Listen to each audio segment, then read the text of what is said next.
Baik. Assalamualaikum warahmatullahi wabarakatuh. Waalaikumsalam warahmatullahi wabarakatuh. Yang terhormat Pak Luki selaku dosen pengampu mata kuliah Tata Kelola Pemerintahan dan teman-teman kelas 2D yang kami banggakan. Sebelumnya, perkenalkan kami dari kelompok 3 akan memberikan pemaparan materi tentang optimalisasi tata kelola pemerintahan dalam pelayanan publik. Nah, studi kasus pada bidang pekerja dan usaha. Sebelumnya, saya perkenalkan terlebih dahulu anggota dari kelompok 3 ini. Oke, yang Perkenalkan, Sofi ya. udah boleh. Boleh, boleh. Oke. Perkenalkan, nama saya Nur Sofi Desnianum dengan NIM terakhir 0111. Perkenalkan, saya Salma Zulaika dengan NIM terakhir 0039. Ya, perkenalkan saya sendiri Reval dengan NIM terakhir 0030. Perkenalkan, saya Anggi Yulia dengan NIM terakhir 0036. Perkenalkan, saya Ripiera Elga Priandita dengan NIM terakhir 0120. Oke, selanjutnya kepada materi yang pertama, silakan dipresentasikan. Oke, nih sebelumnya di sini saya akan menjelaskan tentang pelayanan publik yang di mana pemerintah itu kan mempunyai peran yang penting di dalam sebuah menyelesaikan berbagai masalah yang akan kita hadapi nih sebagai masyarakat di Indonesia. Termasuk di dalam topik kita hari ini pada bidang pekerjaan dan juga usaha. Nah, menurut Miriam Budiarjo, pelayanan publik itu adalah segala bentuk pelayanan yang dilakukan oleh pemerintah kepada masyarakat, yang dimana pelayanan ini tuh mencakup banyak sektor ya, kayak kesehatan, kayak pendidikan, infrastruktur, maupun administrasi yang kependudukan. Nah, tujuannya apa sih? Jadi tujuannya itu untuk memenuhi kebutuhan dasar dari masyarakat dan juga meningkatkan kesejahteraan umum pastinya. Nah, pelayanan publik itu kan segala aktivitas yang dilakukan oleh pemerintah yang berorientasi pada upaya untuk memenuhi kebutuhan publik dan juga memberikan manfaat bagi masyarakat luas. Dan ini tuh mencakup pelayanan yang disediakan oleh pemerintah pusat maupun daerah. Nah, menurut beliau itu pelayanan publik itu segala aktivitas kan yang dilakukan oleh pemerintah.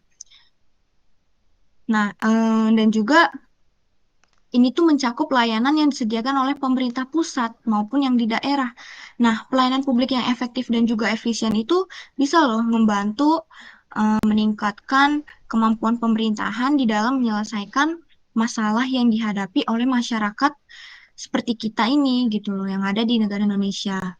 Nah, lalu apa sih tujuan penyelenggaraan pelayanan publik pada bidang pekerjaan dan juga usaha yang mencakup berbagai aspek yang berhubungan dengan peningkatan kualitas hidup masyarakat gitu, mendorong pertumbuhan ekonomi maupun menciptakan lingkungan yang kondusif bagi perkembangan usaha. Nah, yang pertama ini kan ada yang namanya meningkatkan kesejahteraan masyarakat, yang dimana tujuan dari poin tersebut itu ada dua ada dua yang dipentingkan gitu, yaitu penciptaan lapangan kerja, yang dimana menyediakan layanan yang mendukung penciptaan dan pemeliharaan lapangan kerja. Jadi masyarakat itu punya pekerjaan yang layak. Nah, selain itu juga ada nih bisa dengan program pengurangan pengangguran yang dimana bisa tuh meningkatkan akses si masyarakat tersebut ke kesempatan kerja dari pelatihan, pendidikan, ataupun layanan penempatan si kerja itu. Nah, yang kedua ini tujuannya ada mendukung pertumbuhan ekonomi. Nah, di mana di situ ada dua poin yang dimana memfasilitasi pertumbuhan usaha. Nah, di situ pemerintah tuh bisa memberikan kemudahan di dalam sebuah perizinan, akses ke sumber daya, maupun dukungan lainnya yang diperlukan oleh usaha kecil, menengah maupun besar ya untuk berkembang. Nah, selain itu juga ada tuh mendorong investasi yang dimana menciptakan suasana usaha yang kondusif lah, agar menarik nih investasi domestik maupun asing melalui regulasi transparan dan juga prosedur yang efisien. Lalu tujuan yang ketiga itu ada meningkatkan efisiensi dan efektivitas layanan. Nah, poin penting itu ada di reformasi birokrasi, yang dimana si reformasi itu mengurangi birokrasi maksudnya yang berlebihan dan juga menyederhanakan proses sebuah administrasi yang berlebihan gitu untuk mempermudah akses masyarakat dan pelaku usaha terhadap pelayanan publik maupun untuk meningkatkan efisiensi dan efektivitas layanan itu bisa menggunakan teknologi juga dengan kita nih mengadopsi teknologi informasi untuk meningkatkan efisiensi layanan kayak online untuk perizinan maupun pelaporan. Pokoknya serba online itu kan agar mempermudah. Yang keempat ini ada tujuan yang meningkatkan kualitas dan kompetensi tenaga kerja. Nah, di situ tuh ada poin yang dimana pelatihan dan juga pengembangan. Untuk apa ya? Untuk meningkatkan kualitas dan kompetensi tenaga kerja yang dimana menyediakan program pelatihan dan juga pengembangan keterampilan bagi tenaga kerja agar mereka tuh bisa memenuhi kebutuhan pasar kerja lebih dinamis gitu. Nah, maupun juga selain itu ada kerjasama sama industri gitu. Untuk meningkatkan apa? Sama aja untuk meningkatkan kualitas dan kompetensi tenaga kerja.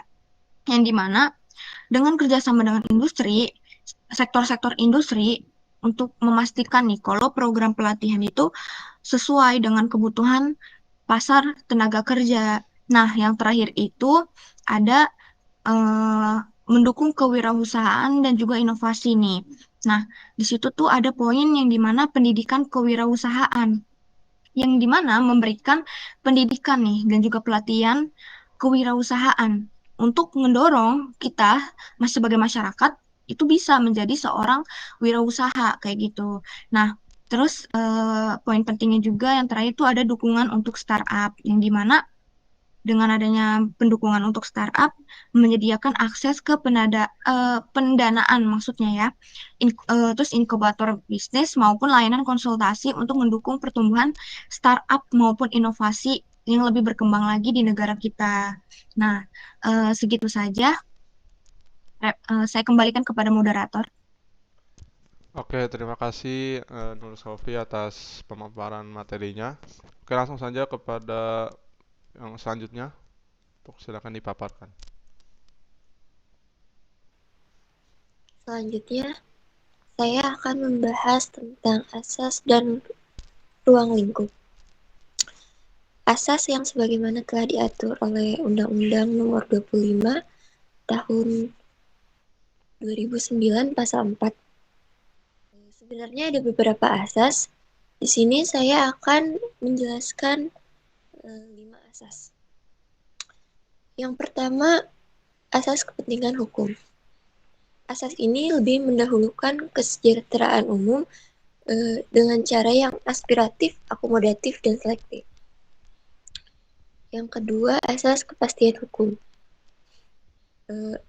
Asas kepastian hukum ini mengutamakan landasan ketentuan peraturan perundang-undangan dan keadilan dalam setiap kebijakan penyelenggaraan pemerintahannya, terutama dalam pelayanan publik.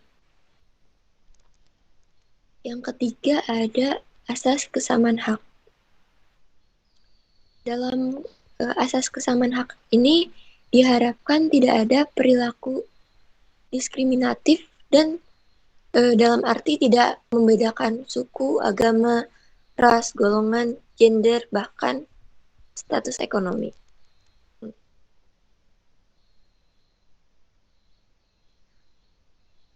Yang keempat ada asas transparansi. Dalam pelayanan publik berarti harus adanya keterbukaan atau sifat terbuka, serta dapat diakses oleh seluruh pihak yang membutuhkan pelayanan.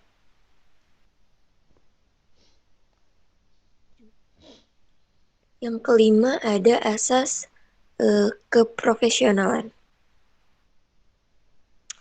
Asas ini menegaskan bahwa pelaksana pelayanan dalam melaksanakan pelayanan publik, pemerintah harus mengutamakan keahliannya yang telah berlandasan kode etik dan ketentuan dari peraturan perundang-undangan. Lalu ada ruang lingkup. Ruang lingkup ini diatur dalam pasal 5 tentang Undang-Undang Pelayanan Publik. Ruang lingkup ini menyakup dua hal. Yang pertama, pelayanan barang publik dan jasa publik. Dan yang kedua, pelayanan administratif. Dalam bidang pelayanan pekerjaan dan usaha, ruang lingkup ini meliputi penciptaan lapangan kerja, pelatihan kerja, dan pemberdayaan usaha mikro kecil dan menengah atau UMKM. Mungkin sekian materi yang bisa saya paparkan. Selanjutnya dikembalikan ke moderator. Oke, terima kasih Salma atas pemaparan materinya. Boleh dilanjutkan kepada yang lain?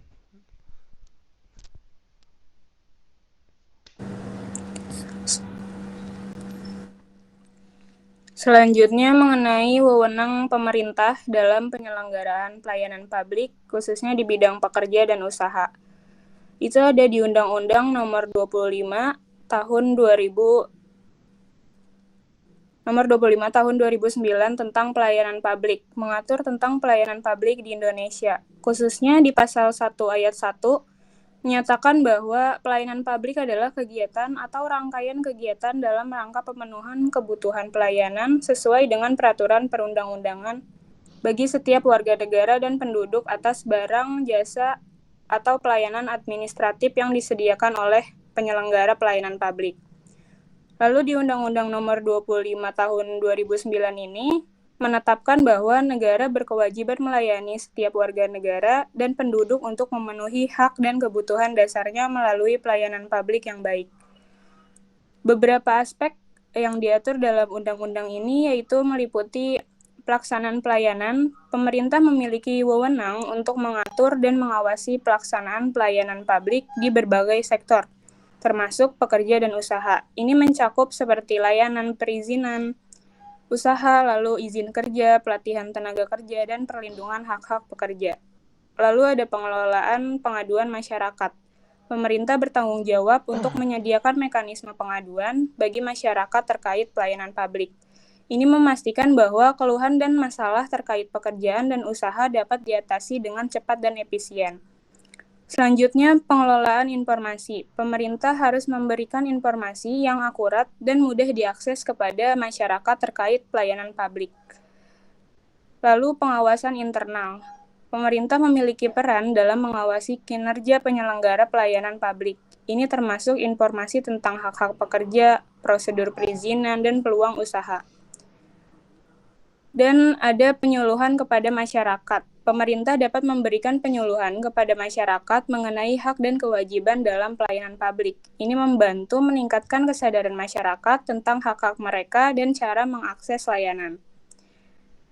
Lalu Undang-Undang Nomor 30 Tahun 2014 tentang administrasi pemerintahan juga masih relevan karena undang-undang ini bertujuan untuk menciptakan ketertiban dalam penyelenggaraan administrasi pemerintahan, mencegah penyalahgunaan wewenang, dan menjamin akuntabilitas badan dan pejabat pemerintahan.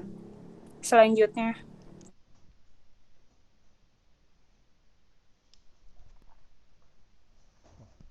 Oke, terima kasih Elga atas paparan materinya. Boleh silakan dilanjut. Nah, kemudian ada harmonisasi hukum ya di dalam penyelenggaraan pelayanan publik di bidang pekerja dan usaha yang mana merupakan proses penyelarasan ya berbagai peraturan yang mana untuk memastikan nih bahwa transparansi kemudian efisien gitu di dalam pelayanan publik. Nah, konsep ini tuh sangat penting ya dalam mewujudkan prinsip-prinsip good governance atau tata kelola pemerintahan yang baik yang meliputi transparansi, akuntabilitas, partisipasi serta juga kepastian hukum. Cukup. Nah, udah. Oke, selanjutnya siapa? Oke, saya izin melanjutkan ya. Jadi di sini tuh ada pentingnya harmonisasi hukum di dalam pengaturan fungsi. Nah, Langsung aja yang pertama itu di sini kita bisa lihat ada kepastian hukum yang dimana harmonisasi hukum itu memberikan kepastian bagi pelaku usaha dan juga pekerja tentang hak dan kewajiban mereka.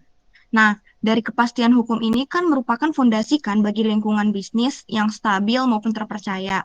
Jadi ketika regulasi hukum udah saling harmonis, jadi si pelaku usaha itu maupun pekerja bisa mudah memahami sebuah hak dan juga kewajiban mereka tanpa khawatir nih akan peraturan yang saling bertentangan. Nah, pentingnya apa? Di sini ada poin penting yang dimana bisa adanya kepercayaan investasi, yang dimana investor itu kan lebih cenderung menanamkan modal kan di negara dengan sistem hukum yang jelas maupun stabil. Nah, dari kepastian hukum ini kita tuh bisa ngelihat mengurangi risiko yang terkait dengan investasi enggak gitu. Jadi menarik lebih banyak investor nih yang datang kayak gitu. Nah, yang kedua itu pentingnya itu pengurangan sengketa di mana ketika aturan hukum jelas dan juga harmonis, jadi potensi sengketa hukum yang timbul itu dari interpretasi yang beda atas regulasi bisa diminimalisir gitu. Nah, dan juga bisa perencanaan usaha yang dimana pelaku usaha itu bisa merencanakan strategi bisnisnya mereka dengan lebih baik lagi ketika ada kepastian hukum. Karena kan mereka harus tahu nih kalau mau buat usaha ataupun dia sebagai pekerja harus tahu aturan main yang harus diikuti, jangan asal aja. Yang kedua ini ada efisiensi dan juga administratif. Nah, dengan peraturan yang selaras, proses administrasi menjadi lebih efisien dan bebas dari tumpang tindih yang dapat memperlambat layanan. Nah, memang efisiensi administratif itu dicapai ketika proses birokrasi dan juga perizinan berjalan nih dengan cepat tanpa adanya hambatan gitu kan. Nah, harmonisasi hukum itu punya peran penting di dalam menciptakan prosedur yang lebih sederhana maupun terintegrasi lah ya. Nah, pentingnya itu apa? Jadi pentingnya itu bisa ke waktu dan juga biaya. Yang dimana dengan prosedur yang lebih efisien, kita bisa nih mengurangi waktu biaya yang diperlukan untuk mendapatkan izin dan juga menjalani bisnis. Jadi kan usaha kita kayak bisa berjalan lebih cepat gitu kan. Terus juga ada produktivitas pemerintah yang dimana kalau regulasinya harmonis, pegawai pemerintah itu kan bisa bekerja lebih efisiensi karena mereka kan nggak perlu nih menangani yang namanya tumpang tindih gitu di si regulasi tersebut maupun konflik di antara berbagai peraturan yang ada gitu kan. Nah, selain itu juga pentingnya itu di dalam sebuah poin yang dimana pelayanan publik yang lebih baik, di mana masyarakat dan juga pelaku usaha ini pasti tuh ngerasa kayak eh, manfaat langsung gitu dari pelayanan publik yang lebih responsif dan juga cepat gitu. Nah, yang ketiga itu kan ada transparansi dan akuntabilitas. Poin yang ini tuh membantu menciptakan sistem yang lebih transparan dan akuntabel ya, di mana semua pihak memahami aturan yang berlaku dan bagaimana menerapkannya. Nah, jadi memang memastikan bahwa semua peraturan dan juga kebijakan yang diterapin itu sifatnya transparan dan juga akuntabel. Ini tuh berarti bahwa setiap langkah dan juga keputusan yang diambil sama pemerintah itu bisa dipertanggungjawabkan gitu. Nah, pentingnya apa dari poin ini? Jadi pentingnya itu bisa adanya namanya pengawasan publik yang dimana transparansinya tuh dengan meningkat, masyarakat tuh jadi kita aja sebagai masyarakat kalau transparansi meningkat kan kita lebih mudah mengawasi kan nilai nih kinerja si pemerintah itu, jadi bikin mendorong akuntabilitas juga. Nah, selain itu juga ada untuk mengurangi korupsi. Jadi kalau regulasi yang transparan maupun harmonis itu tuh bisa mengurangi peluang untuk praktek korupsi dan juga penyalahgunaan wewenang. Dikarenakan semua proses itu bisa diawasi dengan lebih baik lagi kan. Jadi kayak korupsi itu bakalan sedikit demi sedikit berkurang. Selain itu juga ada pentingnya di poin ini tuh kepercayaan publik juga, yang dimana dengan meningkatkan kepercayaan publik ke pemerintah dari institusi terkait karena mereka itu kan melihat bahwa aturan yang ada diterapkan itu adil dan juga transparan. Nah, yang terakhir ini ada poin yang dimana perlindungan hak. Melalui harmonisasi, hak-hak pekerja dan pelaku usaha dapat lebih terlindungi karena aturan yang berlaku tidak saling bertentangan dan lebih mudah ditegakkan. Nah, di poin memang penting ya untuk memastikan bahwa hak-hak pelaku usaha dan juga pekerja itu terlindung secara adil dan juga konsisten. Makanya regulasi itu jelas dan juga harmonis, membantu dalam penegakan hak-hak ini tanpa adanya diskriminasi atau penyalahgunaan. Nah, di dalam poin perlindungan hak ini ada pentingnya nih, yang dimana hak sebagai pekerja. Jadi, dengan melindungi hak-hak pekerja seperti upah yang layak, kondisi kerja yang aman, maupun jaminan sosial. Nah, jadi kalau ada regulasi ketenaga kerjaan yang harmonis nih, hak-hak ini tuh bisa ditegakin dengan lebih efektif lagi. Terus selain itu juga ada keadilan usaha, yang dimana kalau menjamin bahwa pelaku usaha itu diperlukan dengan adil tanpa adanya diskriminasi, jadi harmonisasi hukum itu bisa menghindarkan adanya perlakuan yang berbeda-beda gitu ke pelaku usaha yang berdasarkan kayak interpretasi hukum yang berbeda. Terus selain itu juga penting akan hal akses terhadap keadilan. Nah, jadi itu kita bisa memastikan bahwa setiap individu dan juga pelaku usaha punya akses yang adil nih terhadap mekanisme penyelesaian sengketa dan juga perlindungan hukum. Jadi itu tadi penjelasan tentang pentingnya harmonisasi hukum dalam para pengaturan fungsi ya teman-teman. Balikan lagi kepada moderator. Terima kasih. Oke, terima kasih kepada Sofi. Selanjutnya boleh. Oke, ini saya sendiri. Sof dimatiin dulu aja. Oke. Oke. Yang selanjutnya itu adalah wewenang penyelenggaraan pelayanan publik di bidang pekerjaan dan usaha. Nah, jadi di dalam tata kelola pemerintahan yang baik atau good governance, itu wewenang penyelenggaraan pelayanan publik di bidang pekerjaan dan usaha itu melibatkan berbagai aspek, ya.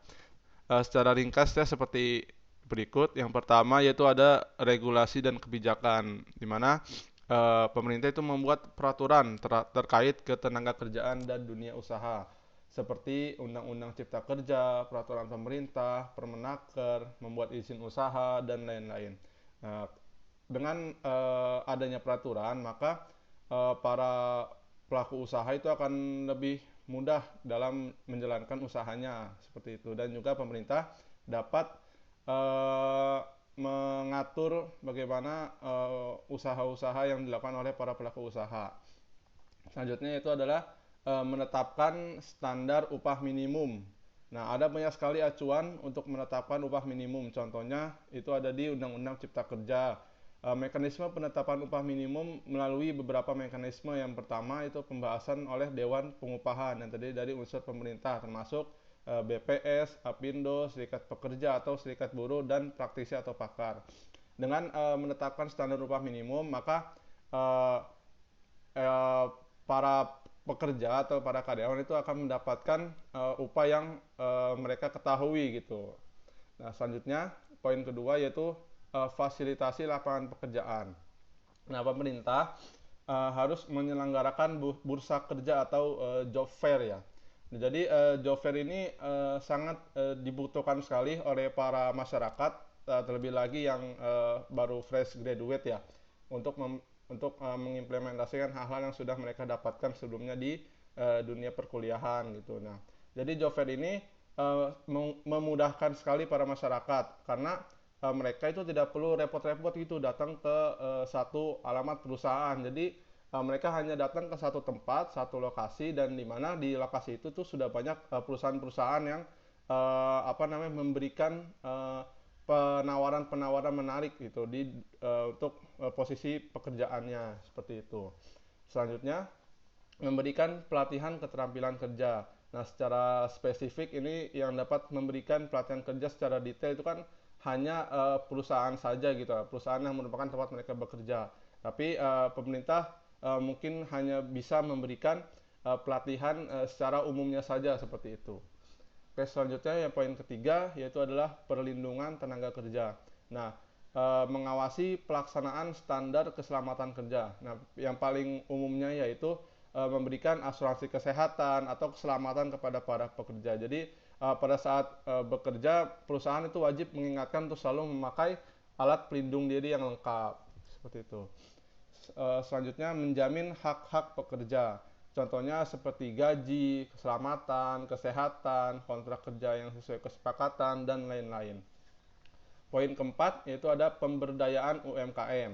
Nah, memberikan bantuan modal usaha. Nah, bagi para perintis usaha atau pelaku UMKM, bantuan modal ini sangat dibutuhkan sekali untuk memulai usaha. Biasanya bantuan ini diberikan bagi pengusaha-pengusaha yang berkategori baru atau pemula seperti itu. Selanjutnya itu menyediakan pelatihan kewirausahaan. Nah, hal ini itu sangat cocok banget bagi para pelaku UMKM yang baru memulai usahanya. Jadi mereka yang belum tahu tentang dunia kewirausahaan, maka di sini diberikan pelatihan gitu. Nah, pelatihan ini bisa berupa kiat-kiat sukses usaha, cara promosi seperti apa, personal branding UMKM, personal dari brandingnya sendiri seperti itu. Selanjutnya itu ada perizinan usaha. Perizinan usaha ini menyelenggarakan sistem perizinan terpadu. Nah, sistem perizinan yang modern melalui website ini sangat dibutuhkan sekali kehadirannya di tengah zaman yang sudah modern. Jadi pada saat mereka melakukan pembuatan perizinan usaha itu hanya tinggal melalui aplikasi saja, tidak perlu datang langsung ke kantor dinas terkait seperti itu. Selanjutnya itu mengawasi kepatuhan terhadap izin yang diberikan. Para birokrat yang bekerja di lingkup perizinan usaha itu jangan mudah tergiur dengan uang sogokan yang besar dari para pengusaha. Jadi mereka para birokrat itu harus strict ya dalam memilih perusahaan apa saja yang lolos dalam perizinan, agar kedepannya para karyawan itu mendapatkan haknya secara penuh seperti itu. Mungkin dilanjut ke seorang teman yang lain. Silakan. Oke. Jadi di sini ada studi kasus ya, itu ada program Kartu Prakerja. Jadi Kartu Prakerja ini adalah suatu program beasiswa pelatihan ya untuk kayak meningkatkan kompetensi kerja ya dan kewirausahaan.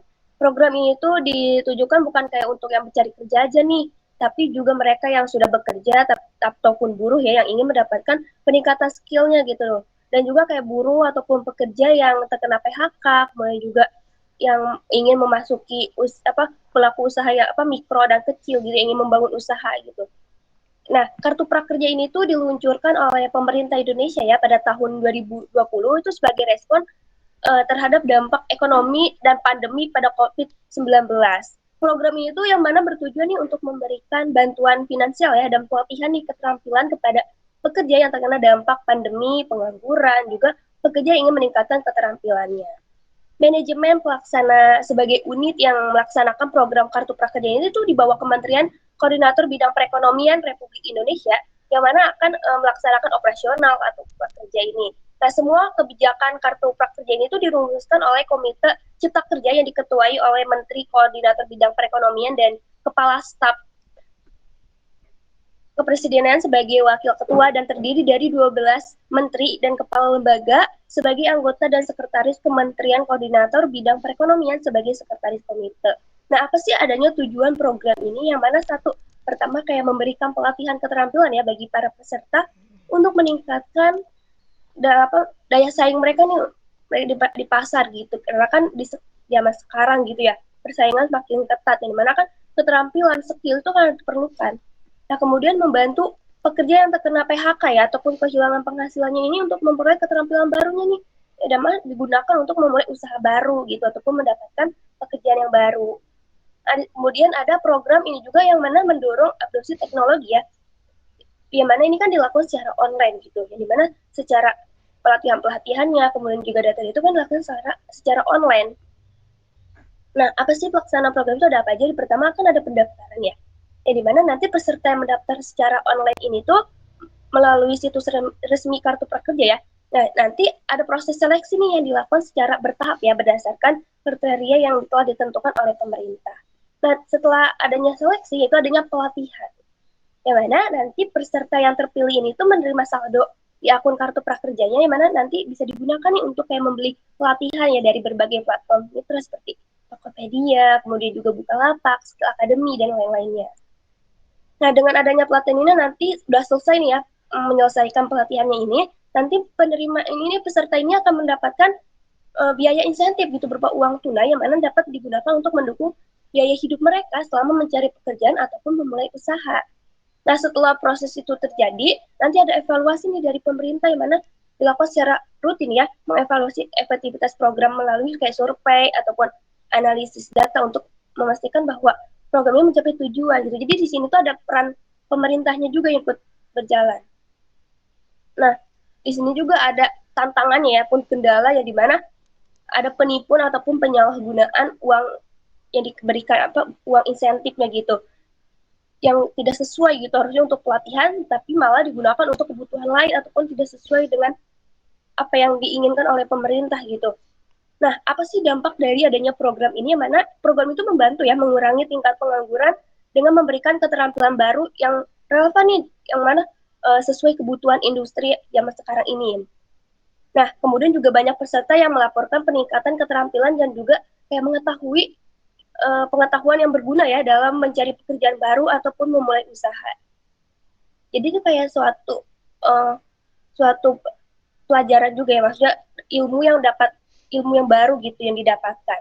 Kemudian juga ada insentif yang diberikan yang mana membantu peserta nih dalam memenuhi kebutuhan ya selama proses peningkatan keterampilan ini. Jadi di mana jadi kartu prakerja ini tuh ada peran pemerintah yang membantu mempermudah juga untuk masyarakat mencari kerja ataupun meningkatkan keterampilannya untuk membuka usaha baru gitu. Cukup kembalikan ke moderator. Ya, oke, terima kasih Anggi atas pemaparan materinya. Oke, dilanjutkan kesimpulan.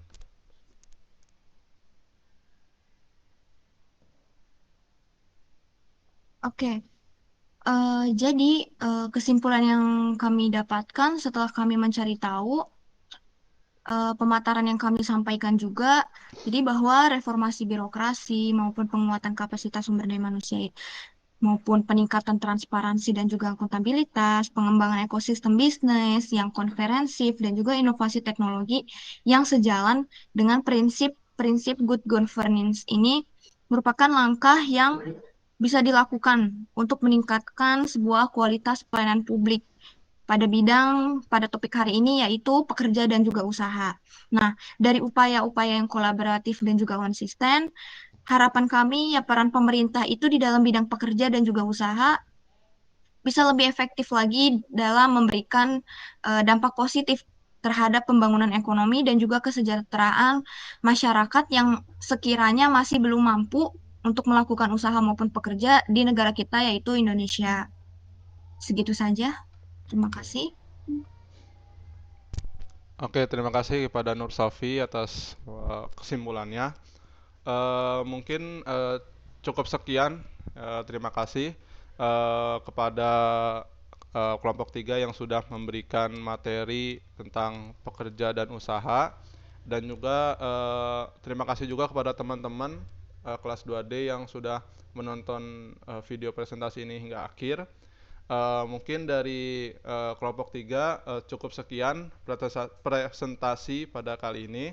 Mohon maaf apabila ada kata-kata yang salah atau materi yang tidak sesuai.